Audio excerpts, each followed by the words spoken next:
Hello student, সবাই ভালো আছো তো? চলো আজকে আমরা একটা নতুন অধ্যায় ভূমিরূপ প্রক্রিয়া এবং তাদের দ্বারা কী কী ভূমিরূপ সৃষ্টি হয় সেগুলো নিয়ে একটু আলোচনা করে নিই। ভূমিরূপ প্রক্রিয়া তার মানে এখানে বোঝা যাচ্ছে যে ভূমিরূপ গঠনকারী প্রক্রিয়া, মানে কোন কোন প্রক্রিয়াগুলোর দ্বারা ভূমিরূপ গঠিত হয়। আমরা আগে একবার দেখেছিলাম যে ভূপৃষ্ঠের উপরে কিছু ক্রিয়া কার্যকর হয় আর ভূপৃষ্ঠের নিচে কিছু ক্রিয়া কার্যকর হয়। ভূপৃষ্ঠের আমি প্রথমে একটু ভূপৃষ্ঠটা এঁকে নিই।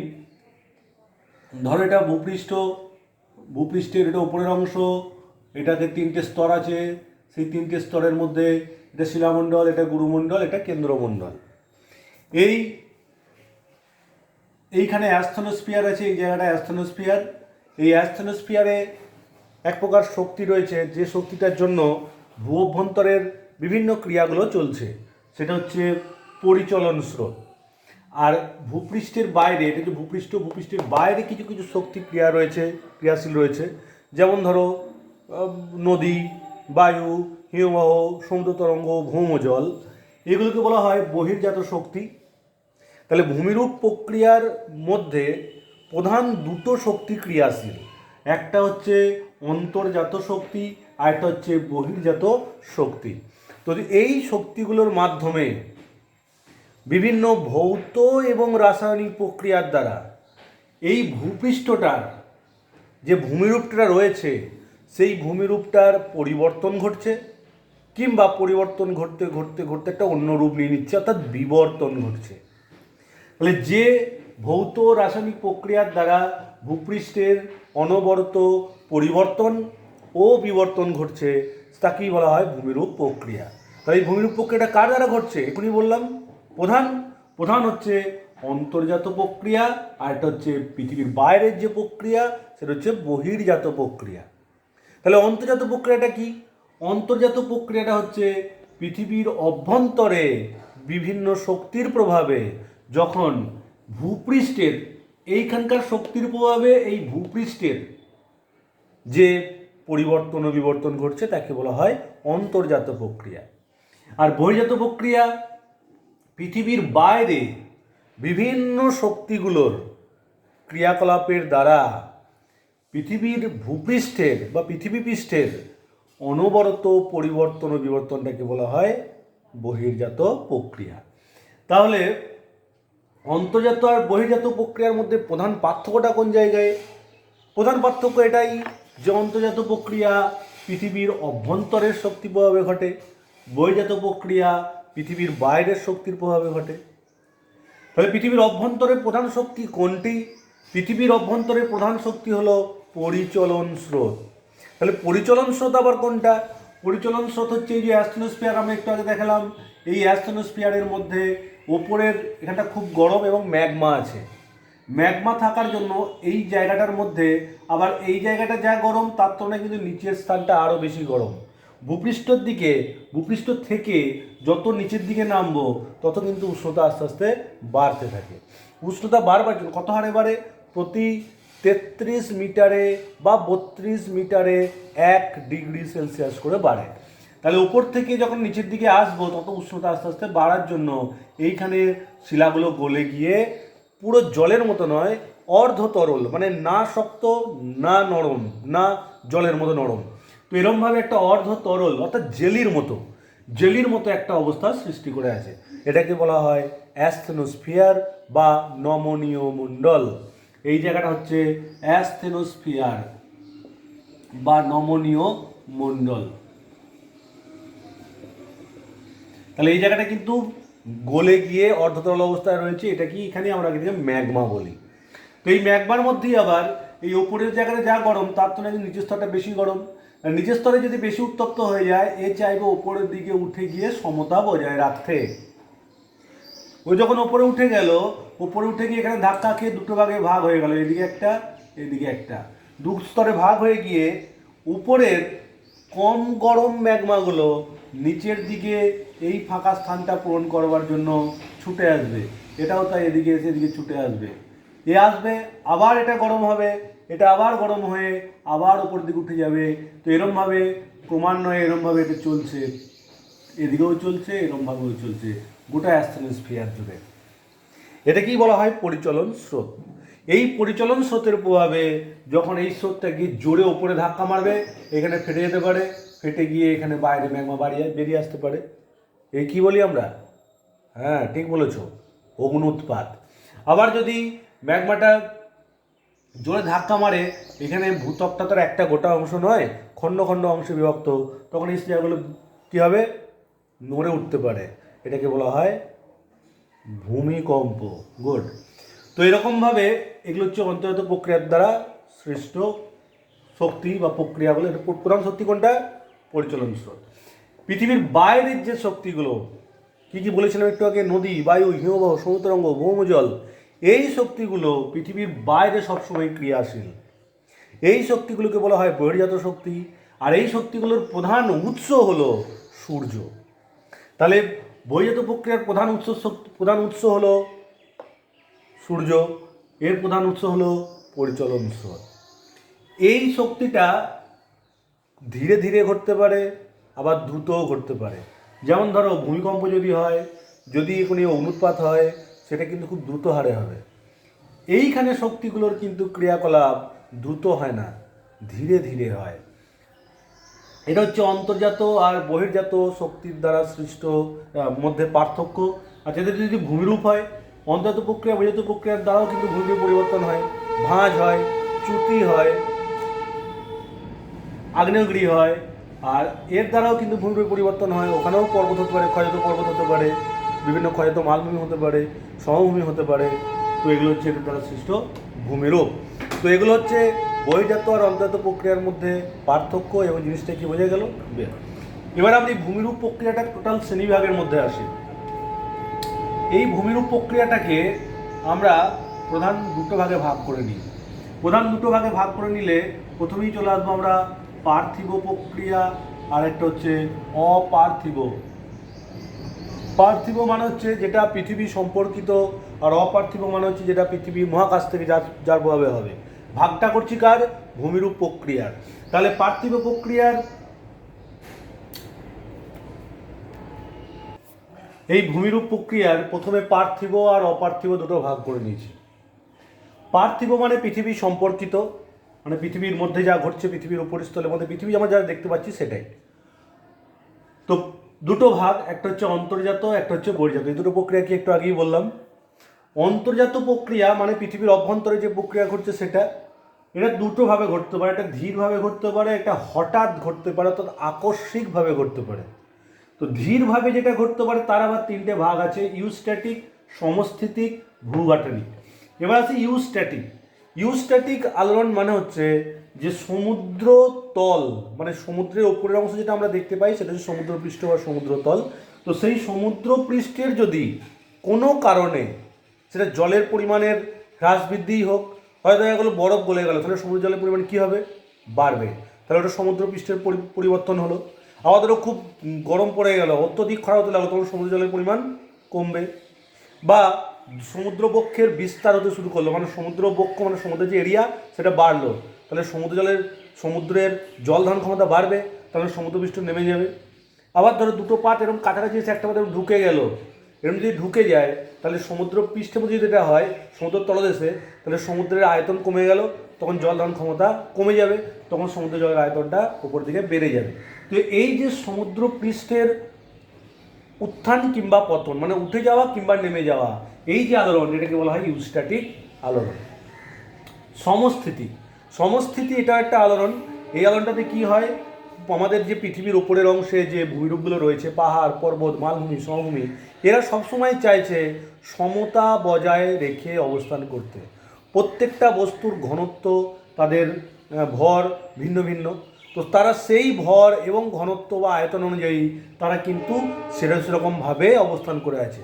যেমন ধরো আমি এখানে দেখাচ্ছি যে পর্বত, মালভূমি, সমভূমি এরা এরকমভাবে অবস্থান করে আছে। পর্বত এটাও বেশি উঁচুতে কেন আছে?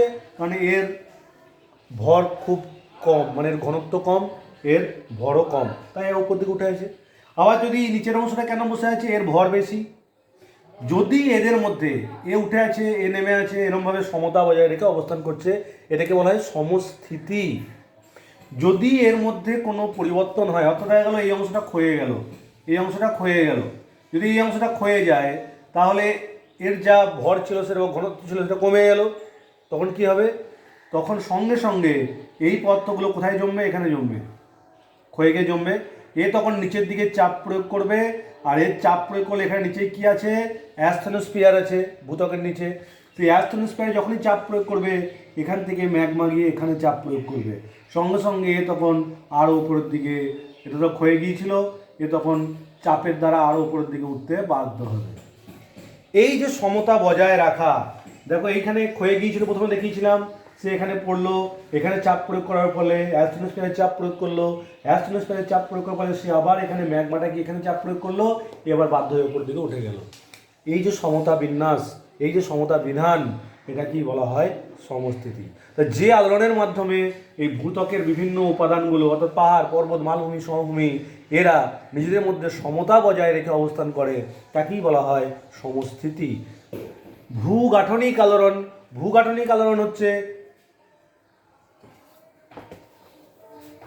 ভূগাঠনিক আলোড়ন এটা দুই রকমভাবে ঘটে।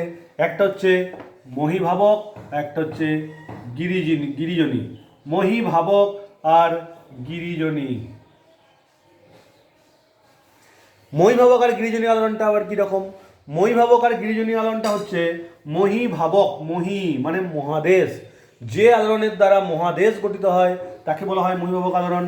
আর গিরিজনী, গিরিজনীটা যেটা, গিরি মান হচ্ছে পর্বত, যে আলোড়নের দ্বারা পর্বত গঠিত হয় তাকে বলা হয় গিরিজনী আলোড়ন। তাহলে মহীভাবক আলোড়ন, এই দুটোর মধ্যে পার্থক্যটা কোন জায়গায়? ধরো এটা পৃথিবী, এই পৃথিবীর যে আলোড়ন ভূপৃষ্ঠে অনুভূমিকভাবে ক্রিয়া করে, দেখো আমি চাপটা দেখিয়েছি অনুভূমিক, এটা ভূপৃষ্ঠের উপর অনুভূমিকভাবে চাপ প্রয়োগ করছে। এই অনুভূমিকভাবে চাপ প্রয়োগ করলে এখানে যদি কোনো সমুদ্রের তলদেশে কোনো পলি থাকে তাহলে সেই পলিটা কী হবে? ভাঁজ খেয়ে ওপরের দিকে উঠে যাবে, এরকম হয়ে যাবে। এই চাপটা তাহলে কেমন? অনুভূমিক চাপ। যে আলোড়নে অনুভূমিকভাবে ক্রিয়া করে ভূপৃষ্ঠে পর্বত গঠন করে, পর্বত বলতে কিন্তু ভঙ্গিল পর্বত, বা ভাঁজ গঠন করে, তখন তাকে বলা হয় গিরিজনী আলোড়ন। এটা তাহলে এই আলোড়নটা কেমনভাবে কাজ করছে? অনুভূমিকভাবে। অনুভূমিকভাবে কাজ যেমন করছে, তারপর এটা পৃথিবীর স্পর্শক বরাবর কাজ করছে। স্পর্শক কোনটা? স্পর্শক হচ্ছে যে পৃথিবী পৃষ্ঠের মধ্যে এমনই একটা জায়গা, সরলরেখার মধ্যে একটা বিন্দু, যে বিন্দুতে বল সমকোণে, পৃথিবীর কোনো বিন্দুকে যখন কোনো রেখা স্পর্শক বরাবর ছেদ করে, যে বিন্দুতে ছেদ করলো এই যে রেখাটা, এটাই হচ্ছে স্পর্শক। তাহলে এই স্পর্শক বরাবর দেখো অনুভূমিকভাবে চাপ প্রয়োগ করছে। আর যে আলোড়নে পৃথিবীর ওপর থেকে নিচে কেন্দ্র বরাবর, নিচের দিকে কিংবা ওপর থেকে নিচে কিংবা নিচে থেকে ওপরের দিকে এরকম উল্লম্বভাবে ক্রিয়া করে, তখন তাকে বলা হয় মহীভাবক আলোড়ন। তাহলে মহীভাবক আলোড়ন উল্লম্বভাবে ক্রিয়াশীল, মানে ভূত্বক নয় নিচের দিকে চাপ প্রয়োগ করবে নয় ওপরের দিকে চাপ প্রয়োগ করবে, অর্থাৎ উল্লম্ব, তখন হয়ে যাবে মহীভাবক। আর যখন এরমভাবে অনুভূমিকভাবে কাজ করবে তখন তাকে বলা হয় গিরিজনী। গিরিজনী আলোড়নের ফলে সাধারণত ভাঁজ বা ভঙ্গিল পর্বত গঠিত হয়, আর মহীভাবক আলোড়নের ফলে স্তূপ পর্বত গঠিত হতে পারে, চ্যুতি হতে পারে।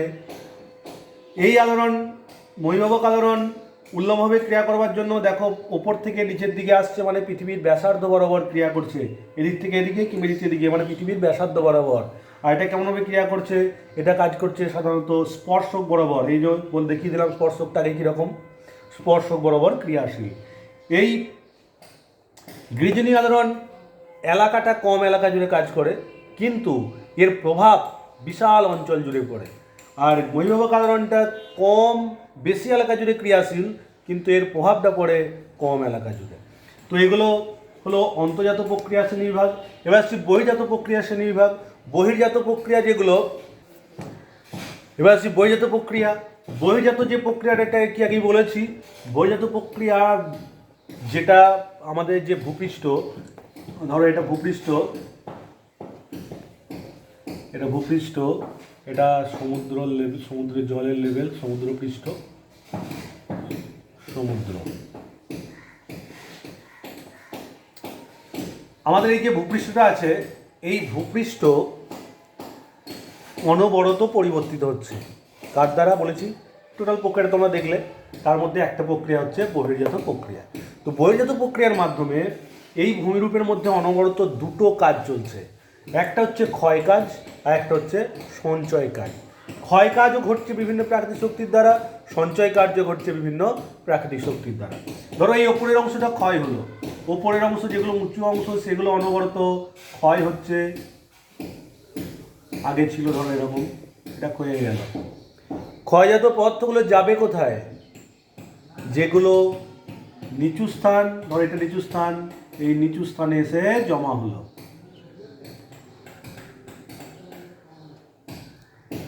এরকমভাবে পৃথিবীর প্রত্যেকটা উঁচু স্থান প্রাকৃতিক শক্তির মাধ্যমে চেষ্টা করছে ক্ষয়ে যেতে। ক্ষয়ে গিয়ে কি চেষ্টা করছে? এই যে সমুদ্র পৃষ্ঠটা দেখতে পাচ্ছ, এই সমুদ্র পৃষ্ঠের সমতল হওয়ার চেষ্টা করছে। যদি এটা আমি সমুদ্র পৃষ্ঠের যে লেভেলটা রয়েছে, এই লেভেলে যদি আমি সবাইকে আঁকি, এটা সমুদ্র পৃষ্ঠের লেভেল। এরা প্রত্যেকটাই ক্ষয়ে ক্ষয়ে গিয়ে চেষ্টা করছে সমুদ্র পৃষ্ঠের লেভেলে হয়ে যাওয়ার। তো সেই জন্য ধরো এই স্থানটা আরও নিচু দেখাই, তাহলে বুঝতে অসুবিধা হবে। এই যে ক্ষয়জাত পদার্থগুলো এখানে এসে জমলো, এরা জমে কি চেষ্টা করছে? এই সমুদ্র পৃষ্ঠের লেভেল হওয়ার। এ কিন্তু নিচু ছিল, সমুদ্র পৃষ্ঠ থেকে নিচু ছিল। সে জমে জমে জমে জমে চাইছে উঁচু হয়ে সমান হতে। কার সমান হতে? এই সমুদ্র পৃষ্ঠের সমান হতে। যে উঁচু জায়গাটা ছিল সে ক্ষয়ছে, ক্ষয়ে ক্ষয়ে ক্ষয়ে ক্ষয়ে ক্ষয়ে দেখা গেল আস্তে আস্তে একদম এই লেভেলে হয়ে চলে এলো। ছিল কতটা? এতটা উঁচু ছিল। এও চাইছে এই লেভেলে হওয়ার চেষ্টা করছে। তাহলে উঁচু স্থান কিভাবে চেষ্টা করছে ওই সমুদ্র সমতলে হওয়ার? উঁচু স্থান চেষ্টা করছে ক্ষয়ের মাধ্যমে আস্তে আস্তে নিচু হয়ে সমুদ্র সমতলে হওয়ার। নিচু স্থান কি চেষ্টা করছে? নিচু স্থান চেষ্টা করছে বিভিন্ন ক্ষয়জাত পদার্থগুলো জমে বা সঞ্চিত হয়ে উঁচু হয়ে এই সমুদ্র পৃষ্ঠের লেভেলে হওয়ার। তাহলে ভূপৃষ্ঠের বিভিন্ন উঁচু স্থান এবং নিচু স্থান সবাই চেষ্টা করছে সমতা বজায় রাখার। কার সমতা? কার সঙ্গে? সমুদ্র পৃষ্ঠের সঙ্গে। এই প্রক্রিয়াটা কি বলা হয়? পর্যায়ন। এটা হচ্ছে পর্যায়ন, গ্রেডেশন। গ্রেড শব্দটি প্রথম ব্যবহার করেন জি.কে. গিলবার্ট এবং গ্রেডেশন শব্দটি প্রথম ব্যবহার করেন চেম্বারলিন এবং সলিসবারি। তো গ্রেডেশন বা পর্যায়ন, এই শব্দটি হতে, এই পর্যায়টা হতে গেলে দুটো প্রক্রিয়া কার্যকর, একটা ক্ষয়ের প্রক্রিয়া, একটা সঞ্চয়ের প্রক্রিয়া। ক্ষয়ের প্রক্রিয়াটা, এটাকে বলা হয় অবরোহণ। তাহলে ক্ষয় যেটা হলো সেটা হচ্ছে অবরোহণ। আর এই যে সঞ্চয়ের প্রক্রিয়া, এটাকে বলা হয় আরোহণ। তাহলে পর্যায়ন দুটো প্রক্রিয়ার ফলশ্রুতি, একটা হচ্ছে অবরোহণ, এক পর্যায়ন সমান তাহলে অবরোহণ, আর একটা হচ্ছে আরোহণ। অবরোহণ আরোহণ। তাহলে অবরোহণ প্রক্রিয়াটা কি? অবরোহণ প্রক্রিয়াটা হচ্ছে ক্ষয়ের প্রক্রিয়া, যে প্রক্রিয়ায় বাইরের পৃথিবীর শক্তিগুলোর দ্বারা ভূপৃষ্ঠের উঁচু অংশগুলো ক্রমশ ক্ষয়ে ক্ষয়ে ক্ষয়ে গিয়ে নিচু হয়ে সমুদ্র সমতলে হওয়ার চেষ্টা করছে, তাকে বলা হয় অবরোহণ। আর যে প্রক্রিয়ায় ভূপৃষ্ঠের নিচু স্থানগুলো ক্রমশ ক্ষয়জাত পদার্থ সঞ্চিত হয়ে উঁচু হয়ে উঠে সমুদ্র সমতল হওয়ার চেষ্টা করছে, তাকে বলা হয় আরোহণ। তো দুটো প্রক্রিয়ার দ্বারাই কি হচ্ছে? ভূমিরূপ সমুদ্র সমতলে হচ্ছে, পর্যায়িত হচ্ছে। একেই বলা হয় পর্যায়ন। তাহলে তোমরা পর্যায়ন কি বুঝতে পারলে? তাহলে বহির্জাত প্রক্রিয়ার দুটো ভাগ, অবরোহণ আরোহণ, এই দুটো কি বলা হয়? পর্যায়ন। এবার এই বহির্জাত প্রক্রিয়া মানুষের দ্বারাও ঘটতে পারে বা বিভিন্ন প্রাণীর দ্বারাও ঘটতে পারে। তো সুতরাং ওটা একটা ভাগ আমরা করতে পারি, সেটা হচ্ছে জৈবিক প্রক্রিয়া। আর তোমাদের অন্তর্দ প্রক্রিয়া যেটা আমি বললাম, অন্তর্দ প্রক্রিয়ার ধীরটা পর্যন্ত আমি বলেছি, আরেকটা প্রক্রিয়া বলা হয়নি, সেটা হচ্ছে আকস্মিক বা হঠাৎ। অন্তত প্রক্রিয়ার মধ্যে হঠাৎ ভূ অভ্যন্তরে কোন কোন প্রক্রিয়া ঘটতে পারে একটু আগেই বলেছিলাম যদিও, সেটা হচ্ছে ভূমিকম্প এবং অগ্নুৎপাত। তো এগুলো সবই হচ্ছে ভূমিরূপ প্রক্রিয়া শ্রেণীবিভাগ, এবং এই ভূমিরূপ প্রক্রিয়ার দ্বারা কিভাবে নতুন নতুন ভূমিরূপ গঠিত হয় সেগুলো নিয়ে আমরা আবার পরবর্তীকালে আলোচনা করব। ধন্যবাদ, সবাই ভালো থাকো।